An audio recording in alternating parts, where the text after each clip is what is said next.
दोस्तों, कैलास पर्वत के शांत और दिव्य वातावरण में भगवान शिव और देवी पार्वती बैठे हुए थे। चारों ओर हिमालय की ऊंची चोटियां और बर्फीली हवा का स्पर्श उन्हें और भी अधिक दिव्य बना रहा था। तब देवी पार्वती ने भगवान शिव से एक प्रश्न पूछा। हे प्रभु, मैंने सुना है श्रावण सोमवार के व्रत का महत्व सभी व्रतों से बढ़कर है। यह व्रत क्यों किया जाता है? इस व्रत को करने से कौन सा फल मनुष्य को मिलता है? तथा हे प्रभु, इस व्रत को किसे करना चाहिए और किसे नहीं?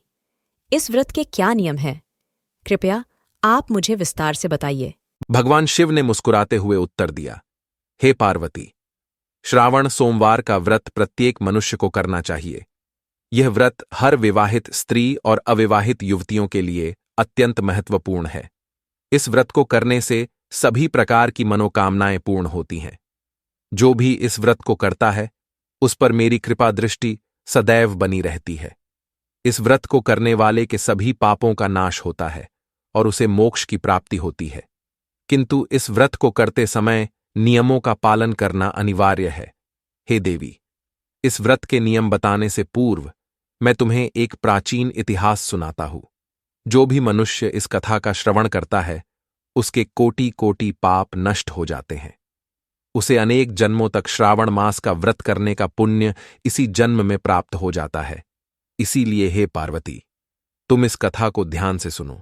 इस कथा को सुनने के बाद तुम्हें तुम्हारे सभी प्रश्नों के उत्तर मिल जाएंगे। देवी पार्वती कहती है, हे प्रभु, आपके मुख से इस कथा का श्रवण करना बड़े सौभाग्य की बात है। कृपया आप मुझसे वह कथा कहिए, मैं इसे ध्यान से पूरा अवश्य सुनूंगी। तब भगवान शिव देवी पार्वती को वह कथा सुनाने लगते हैं। बहुत समय पहले की बात है। मध्य देश में एक अत्यंत शोभायमान नगरी थी। उस नगरी में एक वैश्य रहता था, जिसका नाम था धर्मदास। धर्मदास का व्यापार बहुत ही सफल था और उसे समाज में काफी मान सम्मान प्राप्त था। उसके पास बहुत धन दौलत थी, परंतु वह अपने धन का उपयोग अच्छे कार्यों में करता था। धर्मदास की एक सुंदर पत्नी थी, जिसका नाम था सुमन। सुमन एक पतिव्रता स्त्री थी और अपने पति की बहुत सेवा करती थी। वह हमेशा भगवान शिव की आराधना में लीन रहती थी और उनके आशीर्वाद की कामना करती थी। धर्मदास और सुमन दोनों ही भगवान शिव के बड़े भक्त थे और वे नित्य भगवान शिव की आराधना किया करते थे। फिर जब श्रावण का महीना शुरू होने वाला होता है, तो सुमन ने एक दिन अपने पति से कहा, हे स्वामी, मैं श्रावण सोमवार का व्रत करने की सोच रही हूँ। इस व्रत के बारे में मैंने सुना है कि इसे करने से भगवान शिव की कृपा प्राप्त होती है और सभी मनोकामनाएं पूर्ण होती हैं। आप भी इस व्रत को करें, जिससे हमारे जीवन में सुख शांति बनी रहे। धर्मदास ने अपनी पत्नी की बात सुनकर उत्तर दिया, सुमन, मैं तुम्हारी बात से सहमत हूं। हम दोनों मिलकर इस व्रत को करेंगे और भगवान शिव का आशीर्वाद प्राप्त करेंगे। श्रावण मास का पहला सोमवार आया। सुमन ने पूरे विधि विधान से व्रत रखा। उसने सुबह स्नान करके भगवान शिव की पूजा की। धर्मदास ने भी व्रत रखा और भगवान शिव की आराधना की। इस प्रकार से सुमन और धर्मदास प्रत्येक श्रावण सोमवार के दिन भगवान शिव की पूजा आराधना किया करते और उपवास रखते थे। किंतु एक दिन उन दोनों से बड़ी भूल हुई। श्रावण महीने के एक सोमवार के दिन सुबह के समय सुमन का पति काम से अत्यंत व्याकुल हुआ जा रहा था। उसने अपनी कामेच्छा को पूर्ण करने के लिए सोमवार के दिन सुबह ही अपनी पत्नी के साथ संबंध स्थापित किया। यह बात उसे ज्ञात नहीं थी कि श्रावण सोमवार के व्रत के दिन ऐसा करना व्रत को भंग करने के समान होता है। जब धर्मदास ने श्रावण सोमवार के दिन सुमन के साथ संबंध बनाया, तो उसी क्षण उसका व्रत टूट गया और उसे महापाप लगा। फिर दूसरे दिन धर्मदास ने अपने व्यापार के सिलसिले में एक योजना बनाई। वह व्यापार करने के लिए विदेश जाना चाहता था। धर्मदास ने विदेश जाने के लिए नदी के मार्ग से जाने का निश्चय किया। इसीलिए अपने सेवकों से कहा, हे सेवकों, हमें व्यापार के लिए दूसरे देश जाना है, इसीलिए तुम एक नौका लेकर आओ। फिर जब धर्मदास अपने व्यापार के लिए जाने लगा, तब सुमन ने उससे कहा, हे स्वामी, आप सुरक्षित जाइए और जल्दी लौटकर वापस आइए। मैं आपका इंतजार करूंगी। तब धर्मदास कहते हैं, हे सुमन, तुम चिंता मत करो, मैं विदेश में चीजें बेचकर जल्दी से लौटकर आ जाऊंगा। फिर धर्मदास नौका में बैठकर नदी के रास्ते से विदेश जाने के लिए निकला। बहुत समय तक सफर करने के बाद अचानक से नदी में एक भयंकर तूफान आ गया। यात्रा के दौरान उसकी नौका एक भयंकर तूफान में फंस गई। उनकी नौका भयानक बवंडर में फंसकर डूबने लगी। नौका में फंसे सभी लोग जोर जोर से चीखने चिल्लाने लगे और फिर कुछ समय बाद वह नौका उन सभी के साथ नदी में डूब गई। इधर जब उसके पति की नौका डूबने का समाचार सुमन को मिला तो वह बहुत दुखी हो गई और जोर जोर से रोने लगी। सुमन की सास भी बहुत दुख से शोक विलाप करने लगी। सुमन की सास ने क्रोध में आकर सुमन से कहा, अरे पापिनी, तेरे ही पाप के कारण आज मेरे बेटे की नौका डूब गई है। तूने अवश्य ही कोई महापाप किया होगा। तब सुमन कहती है, हे सासू माँ, आप यह क्या कह रही है? मैंने कोई पाप नहीं किया है। मैं एक सच्ची पतिव्रता नारी हूँ। मैंने कभी अपने पति के लिए अशुभ विचार नहीं किया। सुमन की सास कहती है, अरे कुल्लटा, तू बहुत भोली बन रही है। मैं सब जानती हूँ। तेरी जैसी पापिनी स्त्रियों के पति जवानी में ही मर जाते हैं। तूने ही कोई न कोई घोर पाप किया है, जिस कारण से तू विधवा हो गई है। अब तू इस घर में निवास नहीं कर सकती, इसीलिए शीघ्रता से इस घर को छोड़कर चली जा। सुमन कहती है, हे सासू माँ, अब मैं कहाँ जाऊँ? मेरे पति के अलावा इस दुनिया में मेरा कोई नहीं है।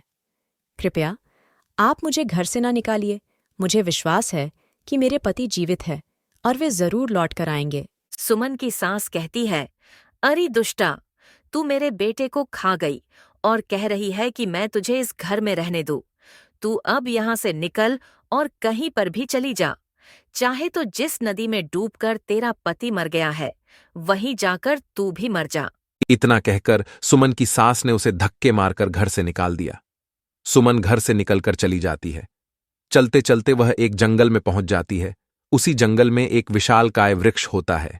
उस वृक्ष के नीचे सुमन को एक प्राचीन शिव मंदिर दिखाई पड़ता है। सुमन उस मंदिर के पास जाती है तो देखती है उस स्थान पर कोई नहीं है। सुमन शिवलिंग के पास जाती है और भगवान शिव से प्रार्थना करने लगती है, हे प्रभु, मुझसे ऐसी क्या भूल हो गई जिसका मुझे इतना बड़ा दंड मिल गया? हे भोलेनाथ, आप तो दया के सागर है, समस्त चराचरों को माफ कर देते हैं। फिर मेरे द्वारा ऐसा क्या पाप हो गया जो क्षमा के योग्य नहीं था? हे प्रभु, कृपया मुझे मेरी भूल के लिए क्षमा करे और मेरे पति की रक्षा करे। सुमन वहीं बैठकर बहुत देर तक रोने लगती है, लेकिन भगवान शिव उसका जवाब नहीं देते हैं। तब सुमन सोचती है, यदि मेरे पति की मृत्यु के लिए मैं ही जिम्मेदार हूँ तो मुझे जीवित रहने का अधिकार नहीं है। एक पतिव्रता स्त्री को उसके पति के साथ ही मर जाना चाहिए। फिर सुमन अपने प्राण त्यागने के बारे में सोचने लगती है। वह भगवान शिव से कहती है, हे प्रभु, मेरे द्वारा जो भी पाप हुए हैं उसके लिए मुझे क्षमा करो। अब मैं अपने प्राण देने जा रही हूँ। मैं उसी नदी में कूदकर अपने प्राण दे दूंगी जिसमें मेरे पति की नौका डूब गई है। ऐसा निश्चय करके सुमन उस नदी के पास पहुंच जाती है जिसमें उसके पति की नौका डूबी थी।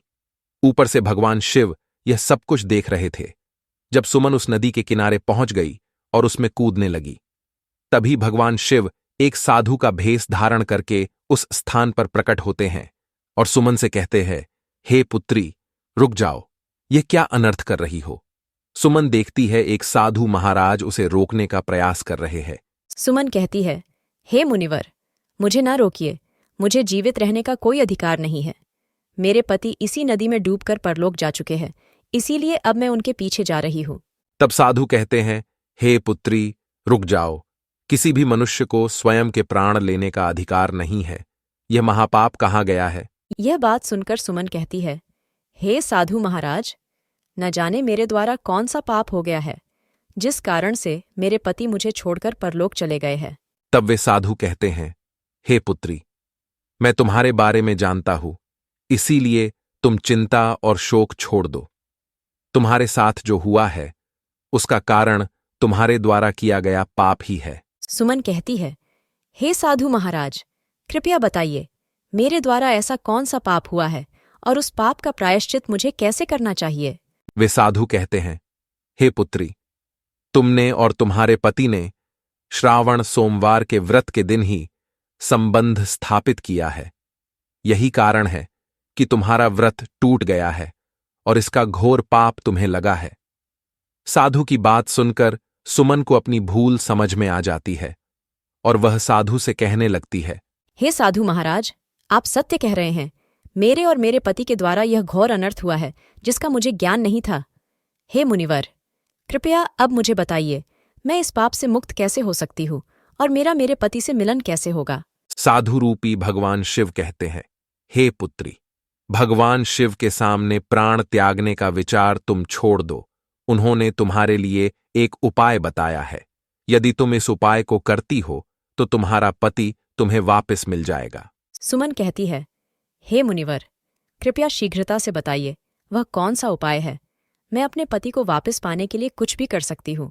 तब वह साधु कहते हैं, हे पुत्री, यदि तुम अगले श्रावण सोमवार का व्रत विधिपूर्वक करोगी और ब्रह्मचर्य का पालन करोगी तो निश्चित ही तुम्हारा व्रत सफल हो जाएगा और भगवान शिव की कृपा से तुम्हें तुम्हारा पति वापस मिल जाएगा। सुमन ने साधु के चरणों में गिरकर कहा, हे महाराज, मैं आपकी बात मानूंगी और अगले साल श्रावण सोमवार का व्रत करूंगी। साधु ने उसे आशीर्वाद दिया और कहा, तुम्हारा पति तुम्हें अवश्य वापस मिलेगा। भगवान शिव की कृपा से सब कुछ ठीक हो जाएगा। फिर वे ऋषि उस स्थान से अंतर्ध्यान हो जाते हैं। उस साधु का अचानक से अदृश्य हुआ देखकर सुमन अचंभित हो जाती है। उसे समझ में आ जाता है कि साक्षात भगवान शिव ही उसे दर्शन देने के लिए आए थे। सुमन ने भगवान शिव की बात मानी और शिव मंदिर में 1 साल तक रही। उसने ब्रह्मचर्य का पालन करते हुए व्रत किया और श्रावण मास के आने का इंतजार किया। उसने दिन रात भगवान शिव की आराधना की और अपने पति की सुरक्षा के लिए प्रार्थना की। अगले साल श्रावण मास आया और सुमन ने विधिपूर्वक व्रत किया। उसने ब्रह्मचर्य का पालन करते हुए भगवान शिव की पूजा की और अपनी मनोकामना पूरी होने की प्रार्थना की। व्रत के बाद भगवान शिव प्रकट हुए और उसे दर्शन देकर कहा, हे पुत्री, तुम्हारी भक्ति और पूजा से मैं प्रसन्न हूं। तुम्हें जो भी वर चाहिए मांग लो, मैं तुम्हारी मनोकामना को अवश्य पूर्ण करूंगा। तब सुमन कहती है, हे प्रभु, मेरे ही पाप के कारण मेरे पति से वियोग हो गया है। कृपया मुझे मेरा पति लौटा दीजिए। फिर भगवान शिव कहते हैं, हे पुत्री, तुम्हें तुम्हारा पति अवश्य प्राप्त हो जाएगा। अब तुम शीघ्रता से नदी के पास जाओ, तुम्हारा पति तुम्हें नदी के पास ही मिलेगा। इतना कहकर भगवान शिव अंतर्ध्यान हो जाते हैं। सुमन भगवान शिव को प्रणाम करती है और दौड़ती हुई नदी के पास गई और देखा कि उसका पति धर्मदास नौका में बैठकर आ रहा है। अपने पति को जीवित देखकर सुमन बहुत प्रसन्न हुई। फिर धर्मदास नौका से किनारे पर आ गया और नौका से उतरकर उसने सुमन को देखते ही कहा, सुमन, भगवान शिव ने हमारी रक्षा की है। मैं तुम्हारे पास वापस आ गया हूं। सुमन अपने पति को देखकर बहुत प्रसन्न हुई और उसने भगवान शिव का धन्यवाद किया। उसने कहा, प्रभु, आपकी कृपा से ही मेरे पति की जान बची है। मैं आपके प्रति सदैव कृतज्ञ रहूंगी। धर्मदास ने भी भगवान शिव का आभार व्यक्त करते हुए कहा, हे भगवान, आपकी कृपा से ही मैं जीवित हूं। हम दोनों सदैव आपके व्रत का पालन करेंगे और आपकी आराधना करेंगे। इस प्रकार सुमन के व्रत के फलस्वरूप उसके पति की जान बच गई और उनका जीवन सुखमय हो गया। यह कथा सुनकर देवी पार्वती ने भगवान शिव को प्रणाम किया और श्रावण सोमवार व्रत की महिमा को समझा। इस कथा से यह सिद्ध होता है कि श्रावण सोमवार का व्रत अत्यंत महत्वपूर्ण है और इसे विधिपूर्वक करने से सभी प्रकार की मनोकामनाएं पूर्ण होती हैं। भगवान शिव ने कहा, हे पार्वती, श्रावण सोमवार का व्रत केवल स्त्रियां ही नहीं बल्कि पुरुष भी कर सकते हैं। यह व्रत सभी के लिए लाभकारी है। जो व्यक्ति इस व्रत को विधिपूर्वक करता है उसे मेरी कृपा प्राप्त होती है और उसके सभी कष्ट दूर हो जाते हैं। हे पार्वती, अब मैं तुम्हारे दूसरे प्रश्न का उत्तर देता हूं। उसे ध्यान से सुनो। किन मनुष्यों को श्रावण सोमवार का व्रत नहीं करना चाहिए? पहली है पति को छोड़कर दूसरे पुरुष के पास जाने वाली स्त्री। भगवान शिव ने बताया कि जो स्त्री अपने पति को छोड़कर किसी अन्य पुरुष के पास चली गई हो उसे श्रावण सोमवार का व्रत नहीं करना चाहिए। यह आचरण सामाजिक और नैतिक दृष्टि से अनुचित माना जाता है। विवाह एक पवित्र बंधन है और इसमें विश्वास और वफादारी का महत्व सबसे अधिक होता है। पति को छोड़कर अन्य पुरुष के पास जाने वाली स्त्री ने अपने विवाह बंधन का उल्लंघन किया होता है। यह न केवल उसके पति के साथ विश्वासघात है, बल्कि समाज के नैतिक ढांचे के खिलाफ भी है। श्रावण सोमवार का व्रत, जो शिव पार्वती के आदर्श प्रेम और समर्पण का प्रतीक है, ऐसे व्यक्तियों द्वारा करना उचित नहीं है। दूसरा है पत्नी के अलावा अन्य स्त्री के साथ संबंध रखने वाला पुरुष। शिवजी ने कहा कि जो पुरुष अपनी पत्नी के अलावा किसी अन्य स्त्री के साथ संबंध रखता है, उसे भी श्रावण सोमवार का व्रत नहीं करना चाहिए। यह आचरण भी विवाह बंधन के प्रति वफादारी का उल्लंघन है।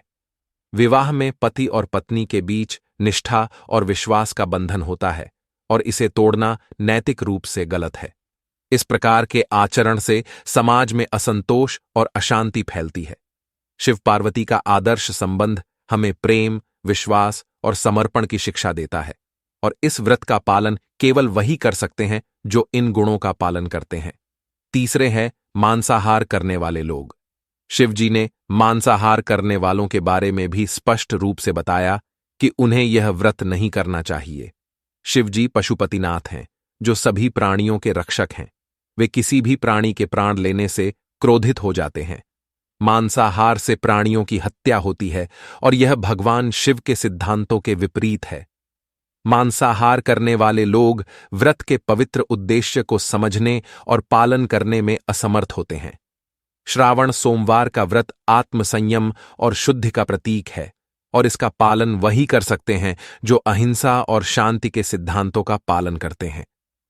चौथी है पति का अपमान करने वाली स्त्री। शिवजी ने यह भी कहा कि जो स्त्री अपने पति का अपमान करती है और उसका सम्मान नहीं करती, उसे यह व्रत नहीं रखना चाहिए।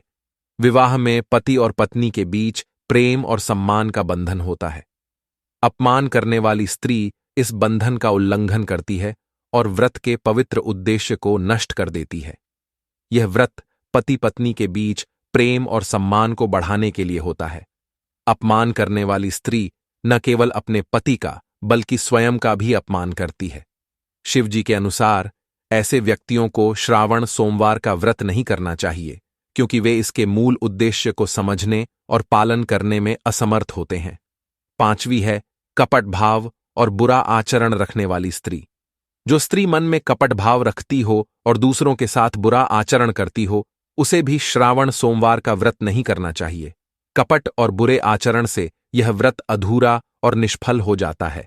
व्रत का उद्देश्य आत्मसंयम और आत्मशुद्धि है, और इसका पालन वही कर सकते हैं जिनका मन और आचरण शुद्ध और पवित्र हो। इस प्रकार भगवान शिव ने देवी पार्वती को श्रावण सोमवार व्रत की महिमा बताई, और यह कथा युगों युगों तक लोगों को प्रेरित करती रही। हर श्रावण मास में हजारों लोग इस व्रत को करते हैं और भगवान शिव का आशीर्वाद प्राप्त करते हैं। तो दोस्तों, आपको यह कथा कैसी लगी, कमेंट करके अवश्य बताएं।